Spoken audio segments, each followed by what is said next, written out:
Hello YouTube. I recently posted test 1, which I'm going to redo because I had some capacitors with a pinch of salt running and then capacitors with a bunch of salt, and I recorded the actual findings down here. The salt water one was 5 kilowatts used, and the pinch of salt was 7 kilowatts used, but the 7 was later at night and more lights and stuff were on in the house. But anyway, within the 12 hours I ended up using 12. Well, for the whole day it came out to 24. That means I was burning 12 kilowatts when I was running the wheel, and then 12 when I wasn't running it. So and it's the average use for the month is 30 that I use according to my bill, where it says, you can see where it says 878 kilowatts used total for 29 days. Divide that and you come up to 30. But this is during a colder period. It's a little warmer outside now, and that's going to affect things also. But so I'm running this second test here. It's going to be a little bit different. I'm running each setup for 16 hours straight, and then I'll shut it off for 8 hours and then check the meter for a 24-hour reading also. I'll have my start times on there, what the meter reads, and what it's going to read at the end of the run, and then I'll read it again at the end of the day after 24 hours just to see where we're at. It's going to tell, well, I got the wheel speed on there and the output voltage, AC and DC, and this one is for the caps that I'm using with a lot of salt in them, and it does slow the wheel down. But the next test tomorrow will be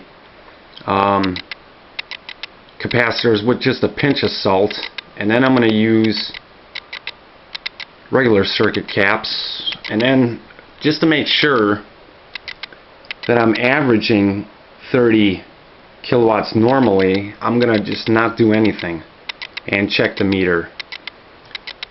Then I'm going to just try charging a battery and see if that affects anything. Maybe it'll be different, maybe it won't.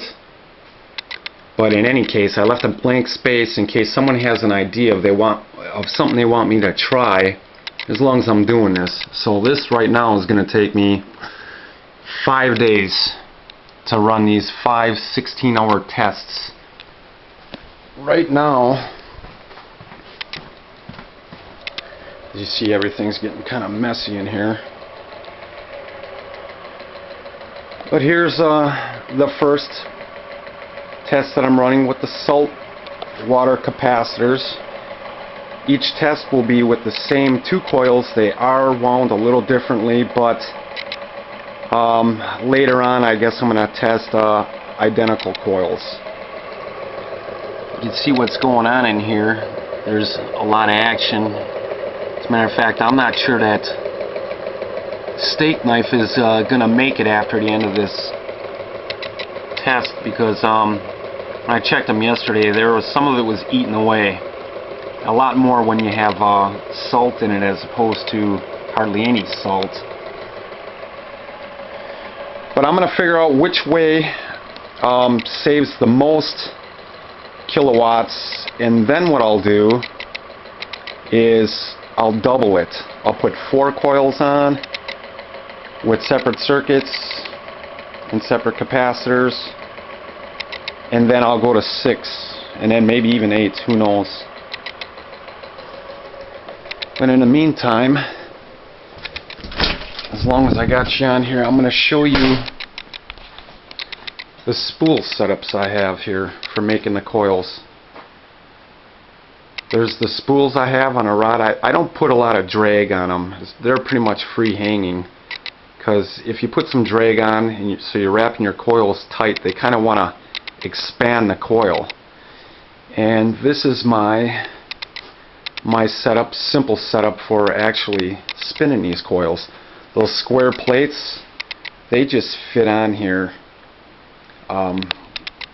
being held on by the screws. Let me take these off here. And I was trying to think of a way to spool those round ones that I have, and I came up with something. There's the round spool, and this is what I'm using. And basically what it is a drain plug for a boat, the expandable one. And what I did is I cut one in half. I used the whole one. Let's see if I can hold this camera here real quick. You just put this through here, pinch that on here. Oh, if I can get it. Well, but anyway, you just, this is a lag bolt. You run it in tight, it actually pinches it so it don't spin. And that holds it nice and steady so you can use the hand crank. This takes forever with a real small gauge, or I should say big gauge. And I also have a counter up here